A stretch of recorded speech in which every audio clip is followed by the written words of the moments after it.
Speaking of our general manager, Ryan Poles, had a big episode of Hard Knocks. Hard Knocks is in episode 3. To me, this one was the best episode of the season so far. We got a big look into what's been going on with the trading market. We've actually saw a little bit of kind of we saw in the Giants version of Hard Knocks. It really showed Ryan Poles working the phones, and it looked like he actually got Matthew Judon. We'll get to that in just a second, but I kind of want to address this profanity thing that we found out. A lot of that was actually a thing, which a lot of people were, kind of realized, like, yo, I ain't really heard niggas cussing on him, man. And the director of Hard Knocks was on CHGO Bears Hard Knocks recap show, and she said, number one, that the Bears, out of all the teams she's done, that the Bears cussed the least out of the teams she's covered. And then number two, she said it was out of respect for the McCaskey family. Saw a lot of Bears fans are upset about that. And, why isn't it cussing? Me personally, I don't give a shit. And this is why I say I don't give a shit. Some people just don't like profanity. I know it's crazy in today's world that, they don't like profanity. Some people just don't like profanity, especially older people like, George McCaskey, Virginia McCaskey. They probably just don't want that. And you also got to remember, the Bears didn't want to do this in the first place. The Bears were forced to do this. So I do feel like there was a conversation about it, like, oh, we'll do it, but just take the profanity out. It hasn't ruined it for me, to be honest with you. I just rewatched the Jets Hard Knocks. I'm currently rewatching the Dolphins Hard Knocks from the midseason. And yeah, there was cussing on there, but it's not like it was Def Comedy Jam. Like it hasn't ruined it for me.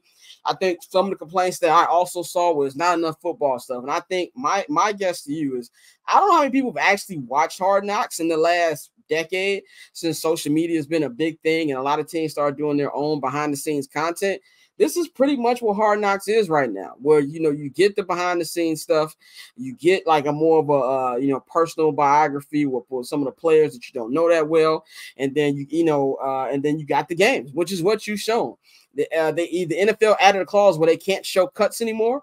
As they haven't done. That's a new rule. They can't do that. I guess, they don't want to embarrass players on TV anymore, which is a big thing people love. I think Hard Knocks was such a phenomenon, and I'll say the first 15, 16 seasons, because we had never seen the behind the scenes. That's what's so impressive. But now every team has a social media manager. Every team has somebody who's on, their iPhone at the beginning of the game, or on a camera getting stuff at practice and things like that. That all this stuff is not really new to us. Even if you look at the Bears are pretty private, but they've got the 1920 football drive show they've been doing for like the last 3 seasons. So they've opened up a little bit with that. So me personally, I don't really care that much. But I understand why they would do that. If you're the NFL, you want to, make it good for, I'm saying, the charter franchise number 1 of 14 who didn't want to do it. It said Sweat got that nigga word in that last episode. I didn't peep. I had to go back and watch it. Dante, I saw you and our homie JB were very vocal on this. What do you think about this? Yeah, no. I think it was just a sign of the times, and it shows you who runs this franchise and the way that they used to do business before Kevin Warren and Ryan Poles got in there. Because I think just a real old school shit. Like, I feel you on the whole, everybody don't like cursing. I respect my elders for the most part. I don't curse around them and things like that, so I can understand. But at the same time, Hard Knocks is a show that, part of the reason people tune into Hard Knocks is because it's supposed to be an uncut behind the scenes look into teams. Now, obviously, we all know that things are edited, things are cut to look a certain way. Even like with this episode, you could tell certain times when you heard Flus's voice, it was just chopped in from practice. Like, it wasn't him actually saying that shit during the game. But I mean, I think it's one of those things where people just wanted just that raw, uncut version. And to the, the producer saying, well, the Bears don't really curse that much. Okay, so show it. When, we're not saying give us every single curse word they say, but like, you can tell in certain episodes when the curse words are bleeped out. And it's like, it's unnecessary. Like, prime example, Austin Booker was saying nigga a lot. And, as a nigga that says nigga in the Buffalo lot, game, that nigga says nigga. Yeah, that nigga says nigga a lot. And they were bleeping it every single time. And it's like, I understand, but at the same time, that's not what Hard Knocks has been over the years. So, why change it now? But like you said, you know, the Bears didn't even want to do this in the first place. So, you know, we got to take what we can get. So, I mean, I agree. I don't think it's a really big deal. But when people pointed it out, I caught it too. So I was like, yeah, no, I know what you mean. Bang, what do you feel about this? Does the no profanity bother you?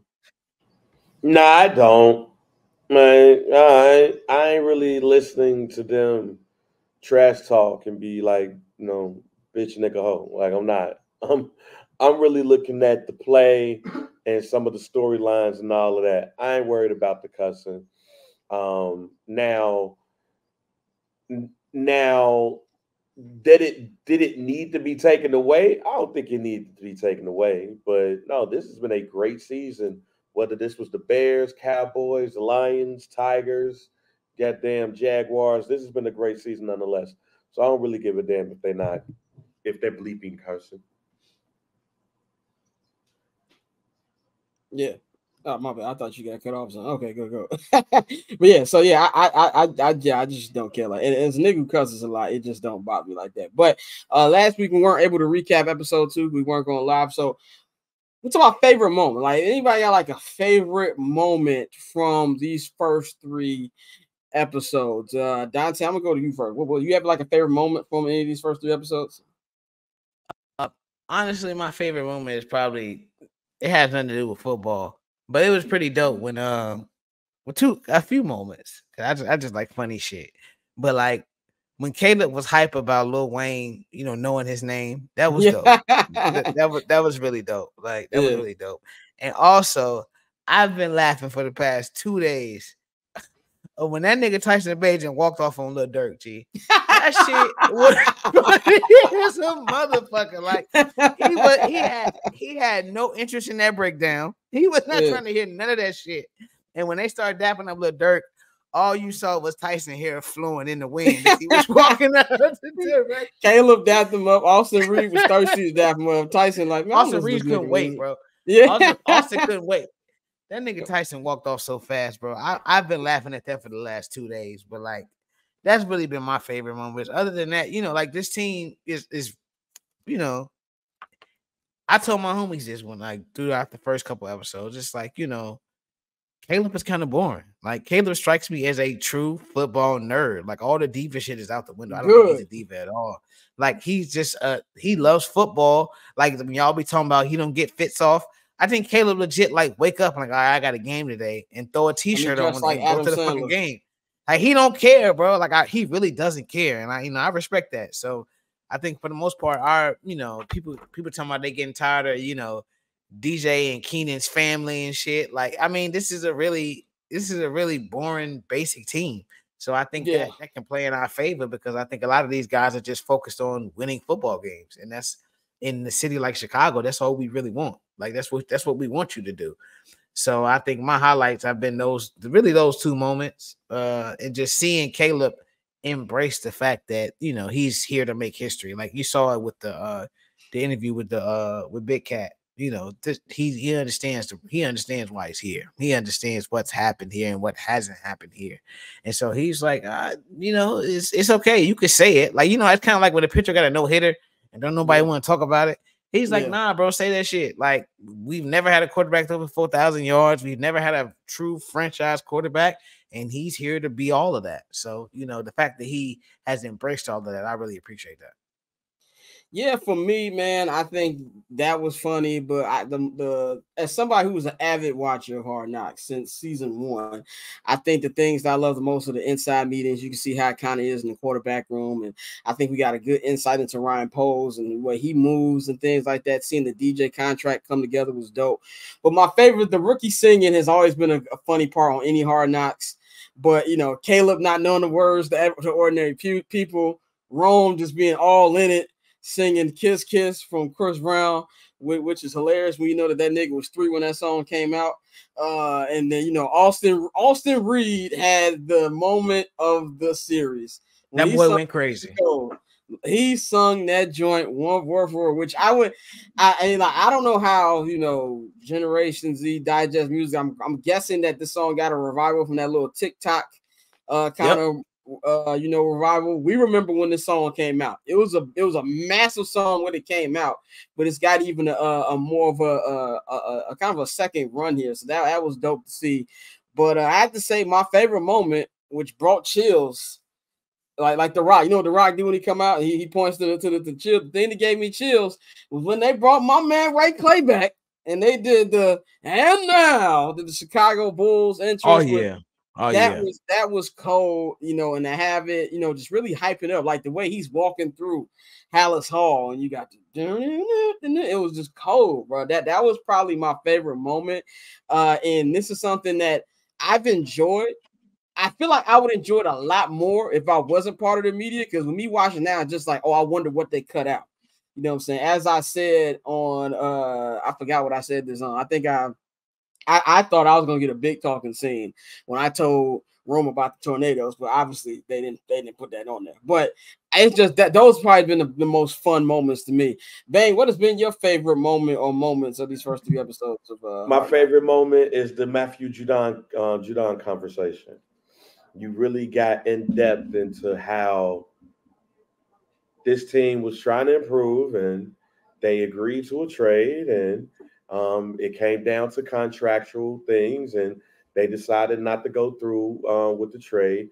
And then even saying, hey, think about it like this. We was going to trade a 3 for Matthew Judon, but look at what we had to trade to get up to go get Austin Booker, how he was performing. Like that whole thing leading up to the Austin Booker piece, I loved it. That was my favorite moment of the series, because when we think about it, Matthew Judon, if we would have traded it for him, he's a bigger known name than who we got from the Seahawks. A Pro Bowler type player coming off of an injury at 32 years old. But we was like, yo, we need us a second pass rusher. And we've been saying this. And they not only tried to get one, they tried to get an everyday down one. So I love that whole situation, the thought process that went into it, and then leading up to, hey, this is what we did to get Austin Booker. So it might be good for us to not lose capital on somebody that was not trying to, really commit after 1 year. You want to see what it looks like. So Atlanta could take that chance. We ain't doing that. And, speaking of that moment, which I thought was amazing, the reason I thought it was amazing because we said on this show, I feel like 3 weeks ago, that, they should go talk to Matthew Judon.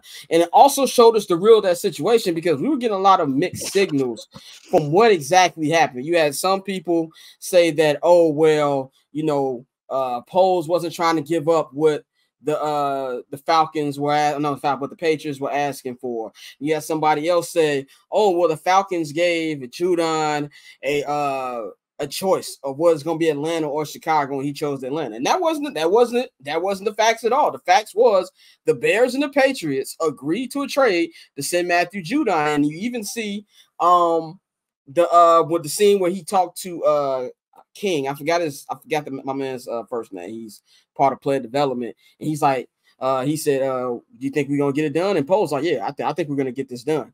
And so it was, and it also just shows just how smart Poles is, and why I feel confident in him as a general manager. And I said when he got hired, I was one of the first people to say, me and my brother said it on the pod, I'm not giving this nigga nothing until he proves it to me. I'm not falling for the GM stuff. But the way he handled it was like you see, he was thirsty too. Like he wanted to give in, but he like, man, if he don't sign that contract, is it worth it? So them to have agreed to the contract, to the trade, just showed me that he knows what it is. And even last night with them saying we're kind of worried about our defensive line depth. Boom. You add Darryl Taylor today. Like, it just shows me how he moved, and also showed that, the stuff that comes with being a general manager. So that is what I really, really enjoy from it, to see. It's kind of like an insight on how Ryan Poles works. Dante, what'd you think about that scene? I really liked it, because this is one of the many reasons why we've said, throughout the entire offseason that, we're behind, Poles, and we really believe in everything that he's doing and trust his vision and his the way he does business, his entire process. We saw a little piece of it. I think, obviously with the way Hard Knocks is set up, we got a little bit of it. We didn't get the true insight, but for him to just show us that basically, you know, trade. I'm not gonna trade a 3rd round pick for 1 year for a 1 year rental. That's just not something we're willing to do, and especially for a guy who's 32 years old and off an injury. So I think, you know, he just showed a bit of his intelligence and why we all as Bear fans now believe that we have one of the best general managers in the league. I think that was evident with this entire play, and I really enjoy watching that and seeing it play out in the way that he basically, like he said, just broke it down and said, "Hey, I'm not trading a 3rd for 1 year rental. It just makes no sense." And so he really did the right thing, and now we made this trade today. And so once again, you know, Ryan Poles is showing you like he has a vision for this team and for the roster he wants to build, and he's going to stick with that, and he's not going to go away from it. Yeah, man. And also, you talking about, oh, we traded this to get Austin Booker, which I feel like is a good segue to our final topic on the local hour before we bring in Courtney for hour 2.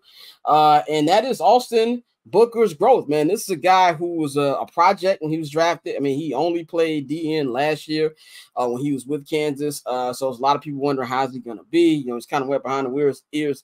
He's had a great camp and he's had a great preseason. And just we got a little bit more of Austin Booker this week, and it also shows you just how much faith he had in him. Like, look, and Poles even said himself, like, look, I'll be sick if Judon has 20 sacks next year, but it doesn't make sense if we can't have him at least for a couple of years, which makes sense. And also just shows you how much they believe in Austin Booker. And they also gave us a little bit of a clip into the night they drafted Austin Booker. And I think Austin Booker has a real shot to be a major factor on this team. The way he's adjusted, I mean, he's a freak of nature. And one thing that I love about him from the small interactions we've had with him up there, the boy is locked in. Like he's got a little crazy to him, which is what you want in a defensive end, outside linebacker, whatever. You want him to have a little bit of crazy in him. It's like all he cares about is football. And I think that's been something that this guy could be somebody who could really be a big impact player this year. Bang, what do you like from what you've seen from Austin Booker's growth these last couple of weeks? Motor. He keeps going and going and going and going. Pause. I like his motor. I feel like for somebody to come into this league and try to see some type of success, he needs to have a strong motor. And he has that. I was watching the game the other day, the last 2 games, and he's just always around the ball in some type of capacity.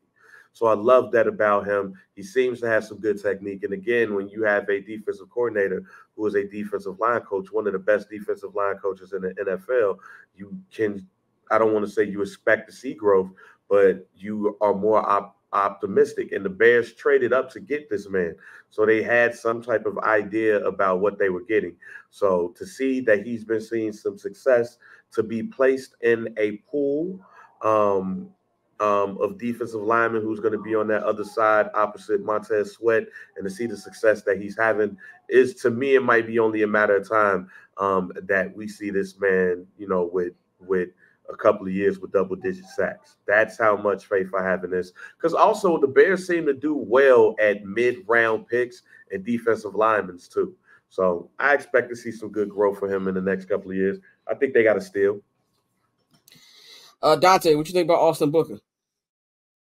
I think bro is nice. I think he got the potential to be a really good find. We talked about it. Well, they talked about it a lot during the draft when we first selected him, how, he was in the Max Crosby mode. And I hate when, we make these player comparisons, but I think everything you've seen so far is a guy with a great motor, and that goes a long way as a defensive lineman. So it's just a matter of seeing if he adds that weight to his frame and how he grows from there.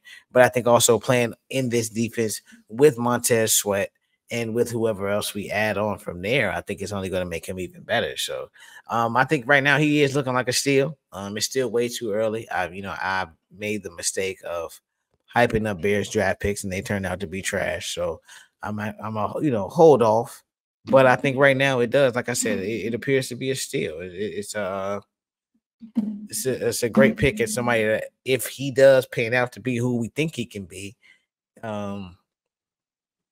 you could spend a lot less money on that second defensive tackle. I mean, second defensive end, rather. So, you know, you save a little more by going with that 5th round draft pick. And paper on these player haters, old news, money on the other line, so I'm not gonna hold you. Money on the other line, so I'm not gonna